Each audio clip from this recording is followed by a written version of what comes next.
میرے پیارے اور محترم اسلامی بھائیوں، یہی وہ کلثوم خاتون ہیں جو نہایتی عابدہ اور زاہدہ اور نیک خاتون، نمازوں کی پابند اور تہجد گزار ہیں۔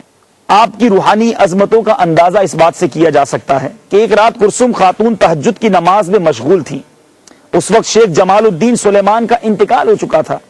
ایک چور گھر میں داخل ہو گیا۔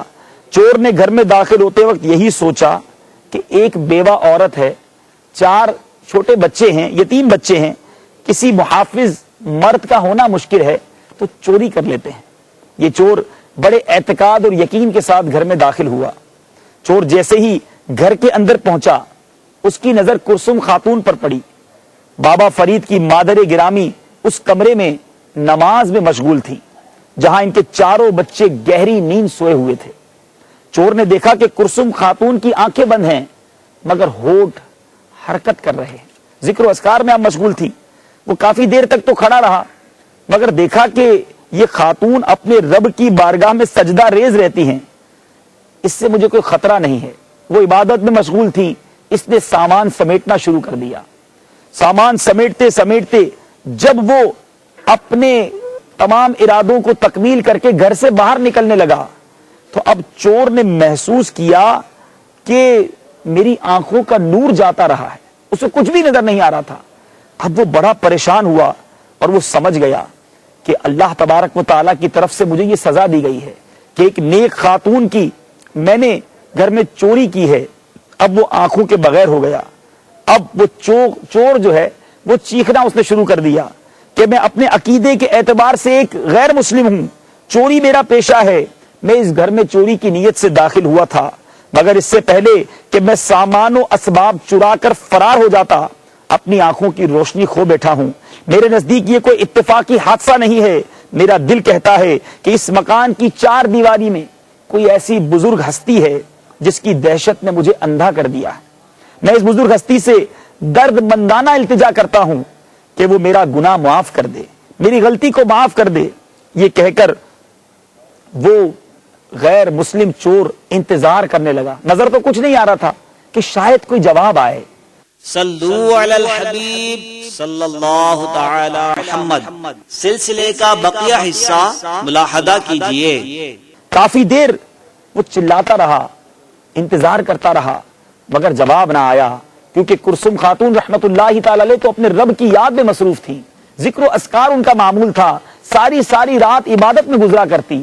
مگر جب چور کی چیخو پکار بڑھ گئی تو اب آپ نے جب غور کیا تو وہ چور دوبارہ کہہ رہا تھا، زور سے کہہ رہا تھا کہ یقیناً سننے والا سن رہا ہوگا، اسے اس خدا کا واسطہ کہ جس کو وہ اپنا خالق مانتا ہے، میری اس حالت زار پر خاموش نہ رہے۔ میں مانتا ہوں کہ میں چور ہوں، ڈکیتی ہی میرا پیشہ ہے، لیکن اگر مجھے میری آنکھوں کی گم شدہ روشنی مل گئی تو ہمیشہ کے لیے دل آزاری کے اس کاروبار کو ختم کر دوں گا۔ حضرت بابا فرید کی والدہ محترمہ پھر بھی خاموش رہیں۔ اس سکوت مسلسل سے وہ منکر اور سرکش انسان مزید دہشت زدہ ہو گیا۔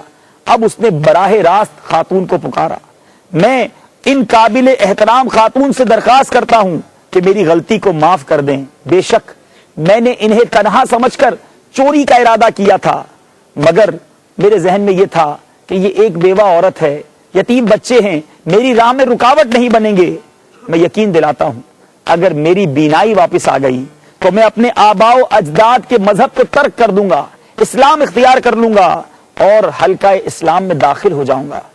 ایک لٹیرے کی گریہ و زاری سن کر کلثوم خاتون رحمت اللہ تعالی علیہ نے اپنا وظیفہ چھوڑا اور دعا کے لیے اپنے رب کی بارگاہ میں اپنے ہاتھ اٹھائے اور کچھ اس طرح فریاد کرنے لگی، اے مولا، دنیا سمجھتی ہے کہ میں بے یار و مددگار ہوں مگر تو جس کا محافظ ہو اسے کون لاوارث کہہ سکتا ہے۔ تائید غیبی پر کلثوم خاتون کی آنکھیں بھیگ گئیں، عرض کرتی ہے، مولا تیری رحمت جس گھر کی نگہبانی کرتی ہو اسے رہزنوں کا کیا خطرہ، اگر سارا زمانہ بھی چور بن کر اس 4 دیواری پر ٹوٹ پڑے تو میرا اور میرے بچوں کا کوئی کیا بگاڑ سکتا ہے۔ بے شک تو ہی میرا کفیل ہے، تو ہی میرا وکیل۔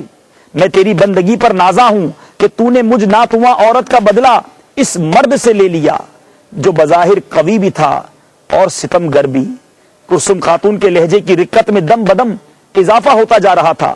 ان کے دونوں ہاتھ آسمان کی طرف بلند تھے, ہونٹوں میں لرزش تھی, مگر اچانک دعا کا انداز بدل گیا. عرض کرنے لگی, تو نے مجھ بے سر و ساما کی حفاظت کی اور ایک ظالم انسان کے فتنہ و شر سے محفوظ رکھا, لیکن اب میں تجھ سے التجا کرتی ہوں کہ تو نے جس کی بینائی سلب کی ہے اس کی آنکھوں کو دوبارہ روشن کر دے. وہ بھی تیرا ہی بندہ ہے جو کچھ دیر کے لیے سیدھے راستے سے بھٹک گیا تھا. اب وہ تیرے قہر و جلال کا مظاہرہ دیکھ رہا ہے. اگر تو نے بھی اس کی دستگیری نہ کی تو وہ کہاں جائے گا؟ تیرے سوا اس کی کوئی پناہ گاہ نہیں, کوئی راہ نہیں. میں نے اپنا جرم معاف کر دیا, اب تو بھی اس کے گناہوں سے چشم پوشی فرما.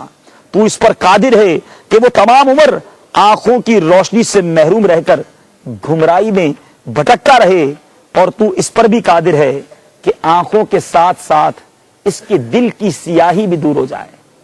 اللہ والوں کی دعائیں کیسی رنگ لاتی ہیں. وہ چور جس کی آنکھوں کا نور چلا گیا تھا, ابھی دعا اختتام کو نہ پہنچی تھی کہ اس کی آنکھوں کا نور واپس آ گیا. یہ چور معافیا مانگتا رہا, آپ نے اسے معاف بھی کیا, اس کی خیر و عافیت بھی دریافت کی, دعاؤں سے بھی نوازا, اور وہ اپنے گھر چلا گیا.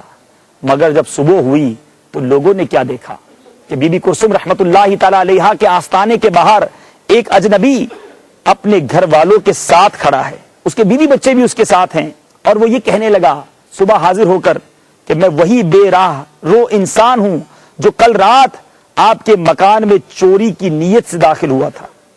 حضرت کلثوم خاتون نے ارشاد فرمایا, اب کیوں آئے ہو؟ تو وہ عرض کرنے لگا کہ بس اب مجھے اور میرے اہل خانہ کو دولت ایمان عطا کر دیجئے کہ ہمارے دل بھی شرک اور کفر کی ظلمتوں سے پاک ہو جائیں. تو اب بی بی کلثوم رحمت اللہ تعالی علیہا نے اس پورے خاندان کو کلمہ پڑھا کر مسلمان کیا. جی ہاں, یہ بابا فرید الدین گنج شکر رحمت اللہ تعالی علیہ کی والدہ محترمہ کس قدر با کرامت اللہ تعالیٰ کی ولیہ ہیں, اور ان کے یہاں اولاد پیدا ہوئی تو کیسی اولاد پیدا ہوئی.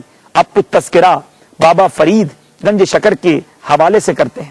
آپ کو گنج شکر کہا جاتا ہے, اور یہ لقب اتنا مشہور ہے پوری دنیا میں کہ آپ کے نام کے ساتھ یہ لازمی سمجھا جاتا ہے. مگر یہ کیوں کہا جاتا ہے اور یہ آپ کے نام کا حصہ کیسے بن گیا؟ مختلف روایات ملتی ہیں, مگر ایک روایت بڑی مشہور ہے کہ آپ جب بہت چھوٹے تھے تو آپ کی والدہ آپ کو فرماتی, بیٹا نماز پابندی سے ادا کیا کرو. تو آپ فرماتے, امی جان اگر میں نماز پڑھوں گا تو مجھے کیا انعام ملے گا؟ تو والدہ فرماتی, بیٹا جو نماز پڑھتے ہیں مولا کریم اسے انعام عطا فرماتا ہے, اور آپ روزانہ آپ کی جا نماز کے نیچے کچھ شکر رکھ دیا کرتی ہیں, اور آپ جب نماز سے فارغ ہوتے تو جا نماز کے نیچے سے وہ شکر اٹھا لیتے اور بہت خوش ہوتے. بچپنے کا عالم تھا. مگر ایک دن ایسا ہوا کہ آپ کی والدہ محترمہ آپ کی جا نماز کے نیچے شکر